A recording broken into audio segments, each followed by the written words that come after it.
In today's video, I'm going to show you exactly what the inner child is, how it exists within all of us, and how it secretly controls aspects of our lives.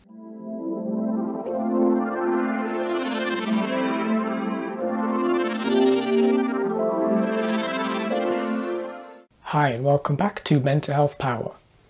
So the inner child is a generally known concept in psychology, although there isn't really any definitive definition. So what I'm going to show you today is my own definition of what the inner child is, and exactly why we all need to be extremely aware of this concept, because we all have an inner child and it all controls us whether we like it or not, and it will continue to control our lives until we become aware of it and learn about it more. So this is how I would explain inner child. So as we're growing up, after we're born, we don't have the ability to fully comprehend our environment. And as we're growing, as we learn from our caregivers, we start to be able to learn how to think properly. And so you could say that as we're growing up as children and as our personality is developing, we start to develop a very basic, simple personality, right? And so let's say that this is a kid here. So let me just draw like a basic person. So let's say this is a kid right here, okay? And so this kid's personality is going to be made up of experiences. So I'm going to use E to represent experiences. So these are all lots of experiences they've got now that's within them. From this, they can start to develop basic thoughts. So their thinking starts to develop. They'll also have feelings all attached to that too. So lots of emotions that they start having. Mostly they'll have emotions because kids will be mainly experiencing and feeling emotions and not as much necessarily thinking like the way we do as adults. But from the emotions, from the beginnings of thinking, from experiences, then as children, we will have now beliefs also. So we'll have beliefs about ourselves, beliefs about our world, right? So now this child here, this child is now a collection of thoughts, emotions, beliefs, experiences. This is very normal. Now, the thing is that this forms what we can call a core part of our identity. And so the child within us actually never leaves us. So as we grow up as adults, so let's say this is like a 5-year-old version of someone. So now, let's say we have the adult. I'm going to try to see if I can get this to fit somehow. So you've got an adult. This is a terrible picture, but just try to imagine that it fits. So now we have, let's say this is 25, or even let's just say 50. It doesn't really matter what age, just say an adult. And this inner child is still there because the core experiences, initial feelings, beliefs and thoughts that we had as a child formed core beliefs and identities that still exist within us. And so what you could say is that really the inner child is like a sub-personality that's carried over from our childhood into adulthood. And so it's this collection of thoughts and beliefs and experiences that then continue to influence our adult lives and continuously throughout the rest of our lives. So if we're not aware of this, if we don't understand our childhood, if we don't study our childhood, then we will never really fully understand why we think the way we do now and why we see ourselves in the world the way we do now. So this is also where childhood traumas and wounds come from, because these experiences here, many of them could be traumatic. And so then we carry this around because our inner child has experienced those and they haven't been resolved. And so it's important to understand your inner child, because we all walk around with inner child experiences. And what can often happen is we often will react to certain situations disproportionately to what's going on. So this often comes up in relationships where people may react to a certain situation in a way that people say is over the top, for example. But to the person themselves, it's a very normal reaction because they're experiencing some kind of stress of some kind. almost always is because of inner child wounds. And so what that means is that, as an example, let's say two people start a relationship, and then let's say somebody gets really annoyed when their partner doesn't keep messaging them to give them updates on what they're doing, as an example. Or let's say they get anxious when they don't hear from their partner after one day. This is a very typical thing. And let's say even though the other person talks to them and they still don't understand why they're so possessive, this is probably from an inner child wound where maybe they were abandoned in some way or neglected as a child. And so now that inner child is terrified that that neglect and abandonment is going to happen again. And so if you find that you're having reactions to certain situations that are not proportionate to what's going on, it's highly likely it's because of inner child wounds. And so really, what the inner child is looking for is for its needs to be met.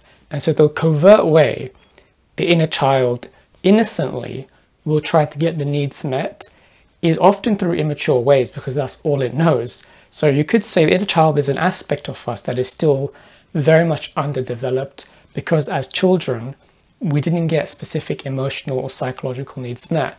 And more often than not, it's unintentional from our caregivers. It's not necessarily something they wanted to do. It's just, I guess, the society we live in, we're not always aware of the kind of needs that we have. And so this inner child will subtly influence our lives, the choices we make, the way we see things in our lives as well, because it's trying to get its need met.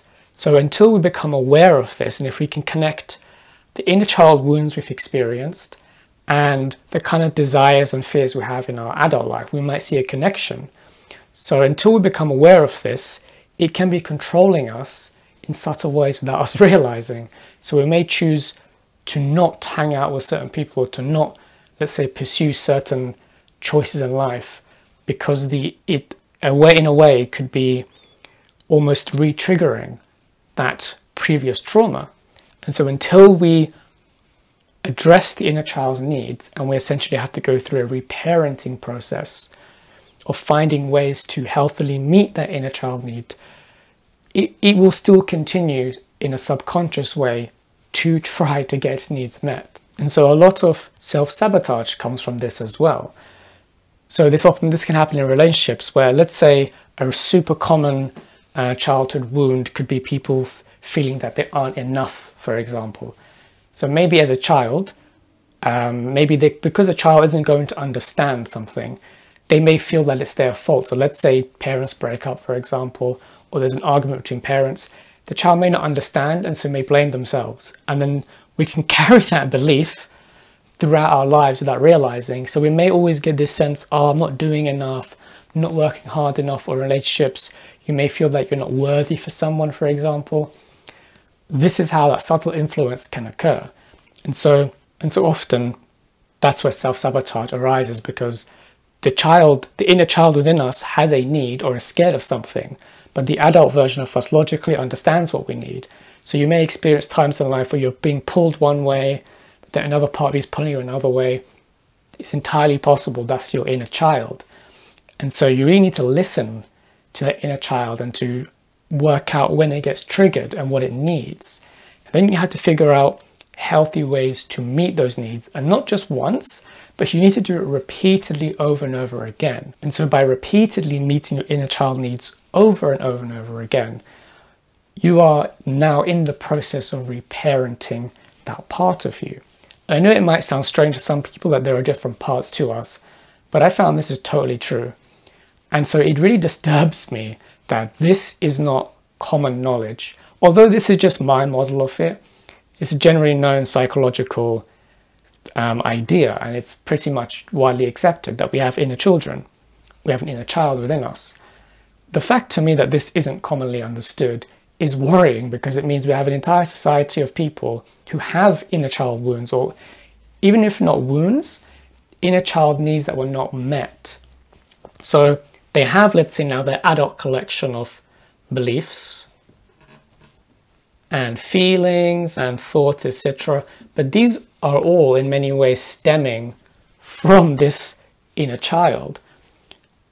And so often many of the problems we have in our adult lives are because these inner child needs were not met. So once we start meeting these needs, then all of a sudden all these adult, let's say these negative beliefs we may have about ourselves as an adult disappear, because they actually stem from this inner child. And so this is really where things like depersonalization, I think, come from for many people, and long-term anxiety and depression, because often these things come from unmet childhood needs. So you may look back in childhood and say, oh, it wasn't that bad, you know, there wasn't anything, maybe for you there wasn't anything specifically traumatic. But you have to think about from a child's perspective, what would be stressful for a kid and what would be traumatic. So you could say, for example, typical thing that happens, and again, it's because we haven't been taught this in society, a child may find something scary that isn't scary. And then we may dismiss the child and say, stop crying. It's not scary, you know. I've heard parents saying this to their kids. I'm thinking, you as a kid, why are you saying that? So that kind of dismissal, for example, that can be stressful and traumatic for a kid, because the kid's thinking, but this is scary for me. My body, my emotions are telling me it's scary.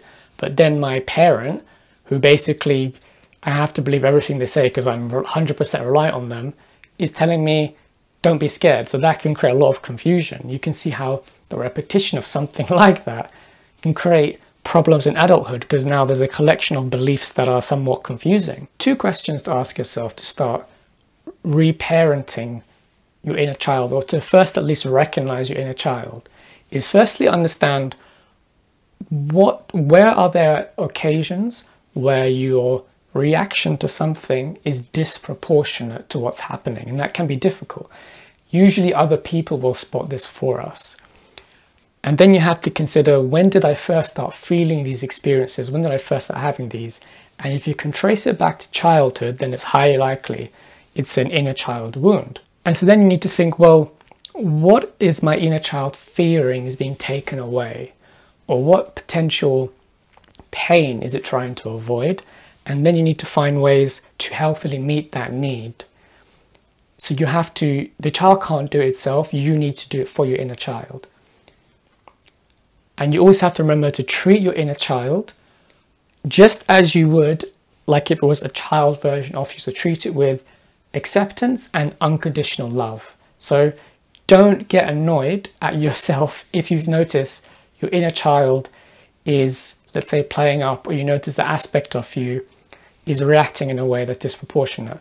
Be kind to it. It's worse if you get annoyed at the aspect of you, because then essentially it's like you're telling off a child version of yourself.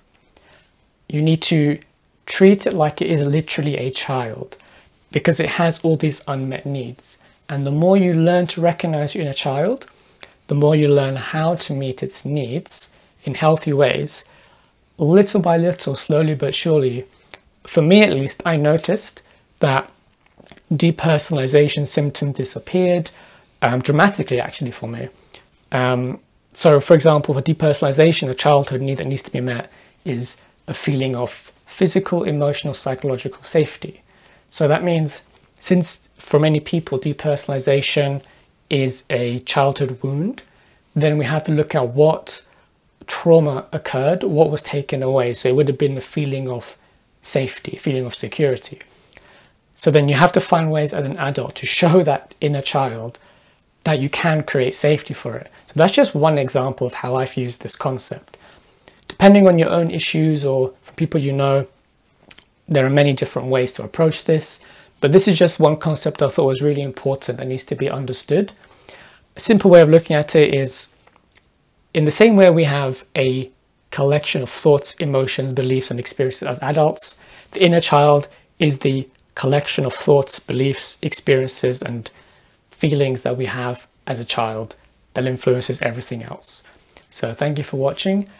Click the like button and subscribe. I hope this has helped you, and don't forget to comment if you have any questions, and I'll see you in the next video. Take care.